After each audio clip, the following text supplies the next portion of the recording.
Alright, so here is my tank update. Just wanted to show you a couple things, and this is actually going to be a reference video for my supplier and stuff, so figured I'd just record talking to you about a couple things and just put it on YouTube so my supplier can see and it's there for everybody else in the world as well.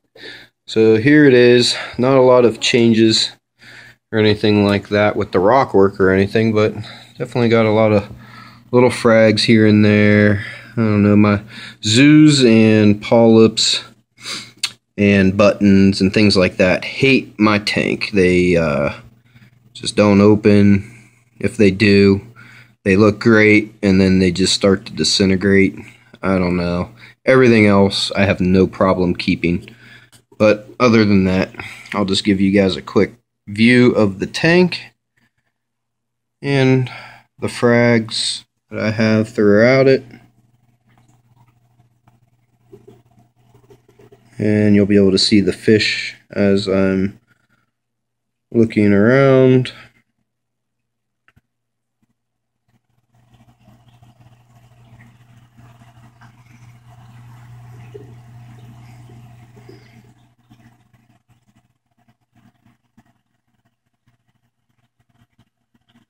Pipe organ doesn't open up all the time. It will pick a couple days in the week, open up completely those couple days, and the remainder it closes up and only shows a couple heads.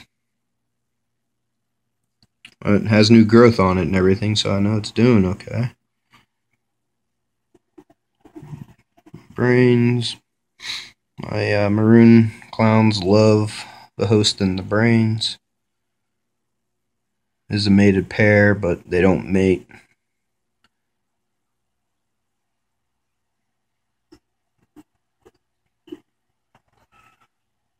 These Duncans used to open up huge, a lot more than these ones, but now they don't. These ones open up, and those ones don't. That red or orange Scully is, well, it used to be doing great, and now it's just on a decline. But I got a mean damsel. Don't ever start tanks with damsels. This blue damsel you see swimming around is 10 years old. And the blue velvet striped damsel, he is old as well, and the king of this tank. He beats up on the tangs. Really beats up on the cool tang. You can see how messed up he is. But other than, yeah, it's just those 9 or 10. Yeah, 10 fish. So there's the tank. The lights. I have all LEDs. I have 2 current True Lumen Pros, 1 deep blue, 1 12K, and then I have this Clean Life bulb. That is, I think, a 20-watt bulb, and it is 65 or 6800 and a Tinnick. And then I also have some aqua strips and lunar strip in here as well. And for filtration and whatnot, I have a below tank sump.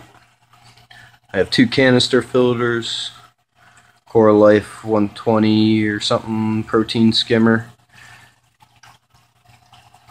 I have the Magnum 350, which I usually cycle different things through. I'll either use the Micron cartridge for just water polishing with the sleeve on the outside of it, or I'll run that has an optional canister inside it that you can put contents in, and I'll either use ceramic, Purigen, or carbon, activated carbon in it, based on what my needs are or anything like that. This little canister filter here, it's another Magnum. It's the Hot 420, I think. and I use it as a maintenance pump and just to move water through the sump pretty much. I have it sucking in over here where the up pump goes up back to the tank, and it just goes and spits back at the beginning of where my sump tank return is, so that way I can just get water movement through the sump and keep it filtered as much as possible.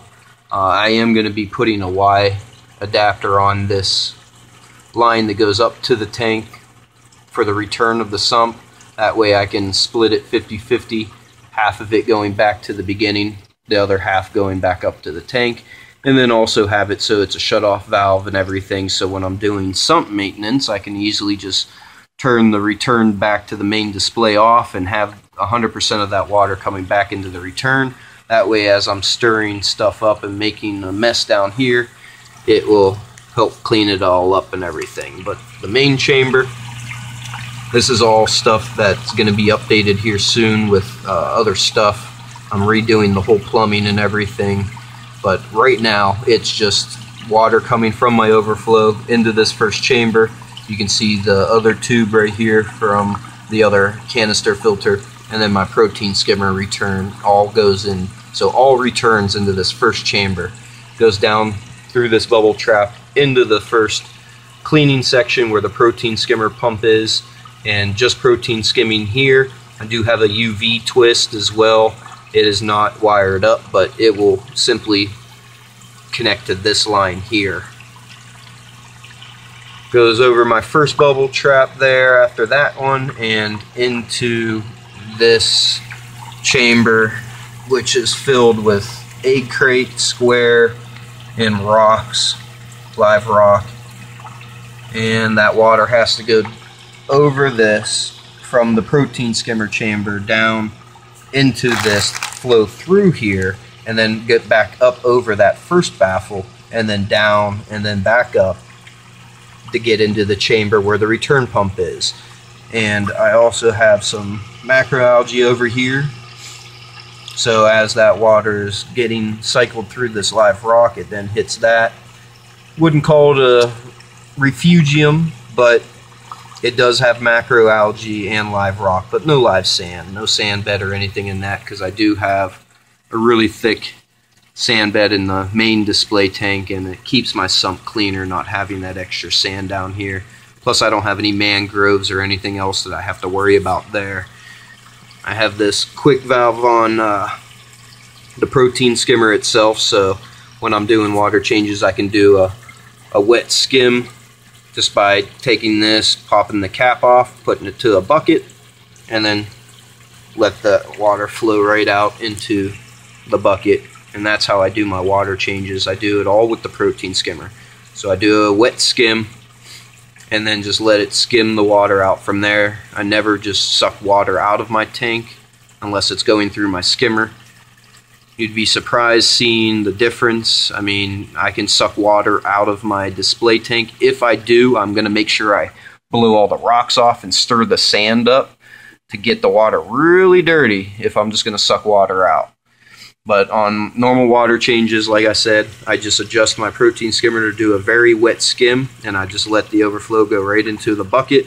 And that water is usually anywhere from a tan, dark brownish kind of color to a green, dark green, even to a dark brown color, depending on how much and how wet that skim is.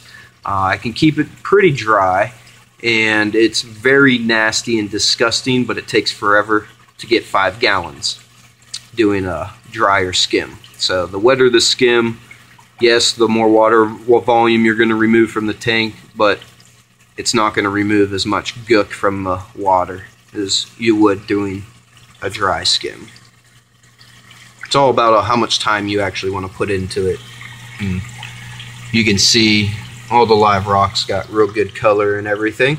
But the reason behind the egg crate is, again, maintenance. So say I want to do some sump maintenance, I can literally remove the egg crate where the light is resting, and again, that's just an LED pendant light that I use, and it is RGB and whatnot, so I could change colors if I want, but it stays on that white. That white is equivalent to about a 3,000 to 3,500 Kelvin rating. So it's very good for the sump itself because it is very yellowish in color. But this egg crate, I can just remove that egg crate from the light, and that egg crate will lift right up and out of this tank. I can shake it and get all the nasty off all that live rock before I lift it up out of the water, and then put it right into a bucket where then I can easily just suck a little bit of water right out of my main tank and wash that rock, keep it clean, and then from there I can put the basket right back in it. All I have to do is move that macroalgae over and squeeze it in between the egg crate and the glass, but works perfect. But the sump itself, you know, always recommend it over just canister filters or hang on the back filters, because it is gonna, you know, give you more water volume, and the more water volume you have, the easier it is to keep your levels and waste and everything else under control. The additives is the only thing, like if you're adding iodine and alkalinity, I mean anything else with calcium, I mean that's the only downside to having more water volume, is you got to add more additives. But when it comes to keeping the tank clean, the extra water volume helps a lot. I can go months without touching my tank and doing nothing but putting top off water in it, and it holds its ground and pretty much maintains itself. I can tell once things get out of whack. I don't even do readings or anything like that anymore.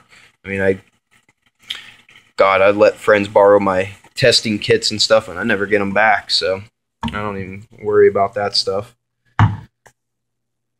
When it comes to top off water and getting water ready, I've switched from using RO water back to just standard tap water. I live here in the city of Girard, Ohio, and they have very clean water. I've had it tested. It's very high in calcium, which is very good in my opinion, because I don't even have to put calcium additives in my tank at all. When I do water changes, I do the Reef crystals, not just the sea salt, but the Reef crystals has a lot of those additives in it as well, which helps a lot. But using my tap water, I have a big storage bin in the basement that I use just regular tap water to fill. From there, there's a heater. There's also a really big 3,200 gallon per hour water pump in there, just circulating that water. I also have a sponge filter hooked up to an air line, and I occasionally use the canister filter with the carbon in it. And as long as the carbon and the water distills for at least 24 to 48 hours, that water I can test actually with my TDS meter,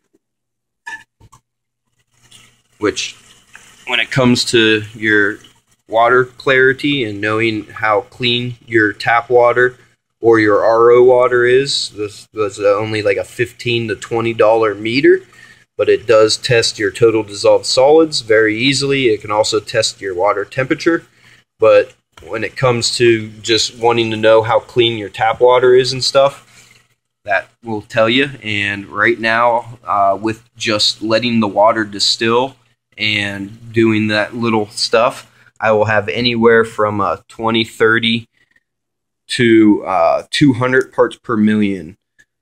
And if you were to test like standard RO water, depending on the age of the filters and stuff, your readings there are going to pretty much fluctuate from in between like 5 to 100 parts per million.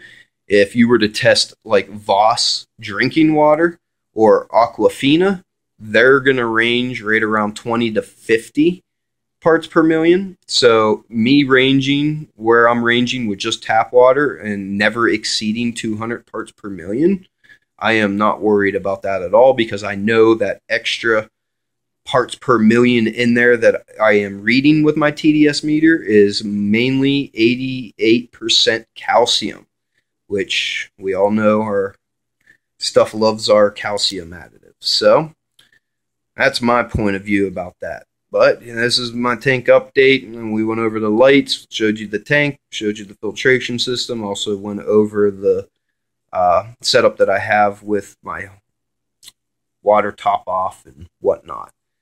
So hope you guys enjoyed it. Feel free to post a comment or ask a question if you got it. But like I said, now my supplier has my video of my fish tank. Oh, and it is a 75-gallon tank. So 75-gallon tank. All right, guys. Thank you. Bye.